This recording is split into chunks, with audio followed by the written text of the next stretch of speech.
Yo antes vivía en Madrid y ahí me dijeron que no servía.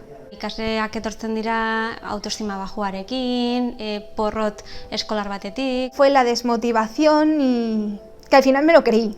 Lantzen duguna batez ere da hori, alderdi humanoa, alderdi pertsonala eta emozionala, aurrera egin dezaten, behin bizitzakin. Tuve la opción de hacer aquí la formación básica y dije que sí, que era lo que necesitaba yo. Gainera, hemen aukera ona dute, erdi mailako ziklora joan daitezke eta baita ere goi mailako ziklora. Al principio es todo un poco meterte en el mundo del diseño gráfico. Oso praktikoa da, hemen egelan, ordenadore egelan denbora asko pasatzen dute, tailerrean baita ere. Nos van mandando proyectos que nosotros tenemos que empezar a evolucionar. 15 ikasle dira, gehienez, horrek aukera ematen dugu gehiago konektatzeko, gehiago elkar ezagutzeko. Los profesores están ahí para ayudarte en todo. Goxotasun bat, implikazioa irakasleen aldetik baita ere. No solo escolarmente, o sea, si tienes algún problema personal, ellos también están ahí. Familiarekin ere elkar harreman etengabe bat. Entonces eso es un gran apoyo para poder avanzar. Azkenean bukatu bizaten ikasleen amatxo eta itatxo, psikologoak,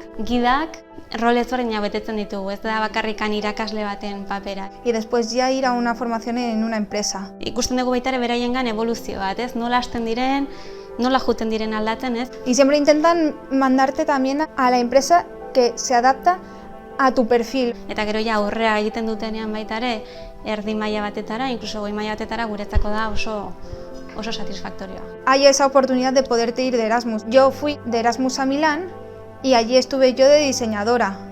Egiten duten aldaketa pertsonal hori, ez nola hazten diren. Hori da oso aberasgarria, bai politena. Fue un cambio tan grande que me marcó tantísimo que creo que fue la mejor decisión que tomé meterme aquí.